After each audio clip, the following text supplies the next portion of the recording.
Tu sais que la trahison la plus effrayante n'est pas quand un étranger te vole.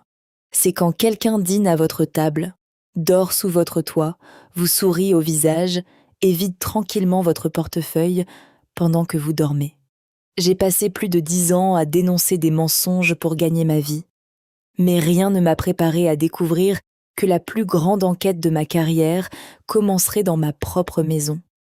Ce qui s'est passé ensuite a détruit une famille, révélé des décennies de secrets cachés et forcé tout le monde à choisir entre protéger la vérité ou se protéger les uns les autres.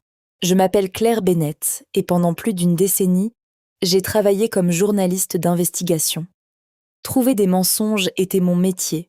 Je pouvais repérer des détails manquants, des comportements suspects et des histoires qui ne s'additionnaient pas bien avant que la plupart des gens ne remarquent que quelque chose n'allait pas. J'ai toujours cru que ces compétences me protégeraient dans ma vie personnelle. J'avais tort. La nuit où la sœur de mon mari a discrètement glissé une carte de crédit de mon sac à main pendant que je dormais à l'étage, elle a involontairement commis la plus grosse erreur de sa vie. Au moment où je me suis réveillée le lendemain matin, 9 000 $ avaient disparu. Des vols, des appareils électroniques coûteux, de nouveaux vêtements et des vacances de rêve pour ses enfants avaient tous été achetés avant le lever du soleil. Lorsque j'ai confronté la famille à des preuves indéniables, mon beau-père m'a regardé droit dans les yeux et a calmement dit qu'elle ne ferait jamais quelque chose comme ça. À ce moment-là, tout le monde a cru qu'il pouvait me forcer à garder le silence. Ce qu'aucun d'eux n'a réalisé, c'est que Rachel avait pris ma carte de crédit d'entreprise au lieu de ma carte personnelle. Cette seule erreur a tout changé parce que la vérité n'était plus à moi d'enterrer. Rachel vivait avec nous après avoir perdu son appartement. Je l'ai accueillie parce que je tenais à ses enfants et que je croyais que tout le monde méritait une seconde chance. Mais peu de temps après, l'argent a commencé à disparaître. Des effets personnels ont disparu et mon instinct n'arrêtait pas de m'avertir que quelque chose n'allait pas. Puis sont arrivées les alertes à la fraude qui ont confirmé ma pire peur. Chaque achat avait été effectué à l'aide de la carte de mon employeur. Chaque transaction a été retracée jusqu'à chez moi. S'éclaircit la gorge. Et chaque réservation a été réservée sous le propre nom de Rachel. Quand je l'ai confrontée, elle a affirmé que j'avais été piratée. Même pendant que les sacs à provisions remplissaient sa chambre et que les confirmations de voyage restaient à la poubelle. Au lieu de se tenir à côté de moi, mon mari a appelé son père. Frank a immédiatement exigé que tout reste à l'intérieur de la famille. Il m'a supplié d'annuler le rapport de fraude et a promis qu'il réparerait tout lui-même. Ce qu'il a refusé de comprendre, c'est que je ne pouvais légalement pas faire disparaître cela. La carte volée appartenait à mon employeur, pas à moi. Et mentir sur ce qui s'est passé détruirait ma carrière et ferait peut-être de moi le criminel à la place. Quelques jours plus tard, Frank est arrivé avec un chèque de banque pour le montant total et un document juridique soigneusement préparé affirmant que Rachel avait la permission d'utiliser la carte. Tout ce que j'avais à faire était de signer mon nom, d'accepter l'argent et de prétendre que rien de tout cela n'était arrivé. L'avocat de mon employeur a expliqué la réalité en termes simples. Si je signais ce document, je deviendrais responsable de l'argent volé, violerais la politique de l'entreprise et risquerais de graves accusations criminelles. Il n'y avait qu'une seule décision honnête, mais la choisir signifiait se dresser contre toute une famille. Au lieu de demander à Rachel pourquoi elle m'a volé, tout le monde m'a reproché de l'avoir signalée. Des parents m'ont appelé pour me faire la leçon sur la loyauté. Les membres de l'Église prêchaient le pardon. Chaque dîner du dimanche devenait une autre salle d'audience où les faits n'avaient plus d'importance. Et la loyauté familiale était traitée comme la seule vérité à protéger. En creusant plus profondément, j'ai découvert des années de catastrophes financières, cachées, nettoyées tranquillement par Frank. Toutes les erreurs que Rachel avait commises avaient été effacées avant qu'elle ne soit confrontée à de réelles conséquences. Ce vol n'était pas un accident.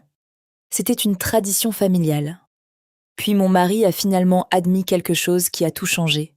Tout au long de son enfance, il avait sacrifié ses économies, vendu ses biens et abandonné d'innombrables occasions de sauver sa sœur chaque fois qu'elle commettait une autre erreur. Chaque sacrifice était appelé un prêt, mais rien de tout cela n'était jamais remboursé. Pour la première fois de sa vie, il s'est rendu compte qu'il n'avait pas aidé sa sœur. Il avait été formé pour la protéger, quoi qu'il lui en coûte. À l'approche de la date limite, Franck a lancé une dernière tentative pour me forcer la main. Il a répandu des rumeurs selon lesquelles j'avais volontairement prêté à Rachel la carte d'entreprise. Il a même remis un autre chèque de 9 000 directly directement à mon journal pour se faire passer pour la généreuse victime. Enfin, il a invité toute la famille et leur pasteur au dîner du dimanche, où ma mise en place comprenait le chèque de banque et la fausse déclaration en attente de ma signature. Avant le dîner, Franck a prononcé un discours émouvant sur le pardon, la loyauté et le maintien des problèmes familiaux à l'intérieur de la maison. Puis il a promis que si je signais le papier, je deviendrais enfin une vraie fille de la famille. Pendant des mois, je n'avais rien voulu de plus que d'appartenir. Mais j'ai finalement compris que l'acceptation construite sur des mensonges n'était jamais réelle. Au lieu de signer son document, j'ai déplié l'affidavit officiel de la banque. J'expliquais calmement que Rachel avait volé la carte, que Franck avait passé des années à la protéger de toutes les conséquences, et que son sauvetage sans fin avait seulement garanti qu'elle ne changerait jamais. J'ai rappelé à tout le monde que la vérité appartenait à la banque et à mon employeur, pas à moi.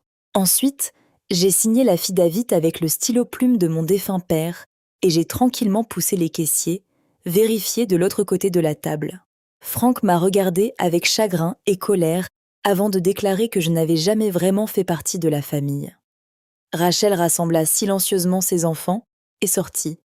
Puis mon mari s'est levé, a ignoré tout le monde dans la pièce et a simplement dit qu'il prenait mon manteau. À ce seul instant, j'ai réalisé que je n'avais pas tout perdu. J'avais enfin trouvé la seule personne prête à se tenir à mes côtés sans me demander de sacrifier mon intégrité. L'enquête a avancé et Rachel est entrée dans un programme de déjudiciarisation au lieu d'aller en prison. Elle a remboursé chaque dollar, effectué des travaux communautaires, trouvé un travail stable et pour la première fois de sa vie, a fait face à des conséquences que personne ne pouvait effacer pour elle. Mon employeur a récupéré l'argent. Ma réputation est restée intacte. Et mon mari a commencé une thérapie pour se libérer des schémas qui contrôlaient sa famille depuis des décennies. Aujourd'hui, mon sac à main est toujours accroché à la porte de la cuisine, exactement là où il l'a toujours été. La différence est que maintenant je dors paisiblement parce que je comprends enfin quelque chose que j'aurais aimé avoir appris des années plus tôt. L'amour ne protège pas les gens des conséquences de leurs choix. L'amour, c'est dire la vérité même quand cela vous coûte des relations. Parfois, la famille que vous perdez est la chose même qui vous empêche de devenir la personne que vous avez toujours été censé être. S'éloigner n'a pas détruit ma vie, ça l'a sauvée. S'il y a une leçon que mon histoire m'a apprise, c'est celle-ci. N'échangez jamais votre intégrité contre une paix temporaire, car le silence renvoie toujours la facture plus tard. La vérité peut vous coûter une place à la table de quelqu'un d'autre, mais elle vous donnera toujours un endroit où vous pourrez enfin vivre avec vous-même.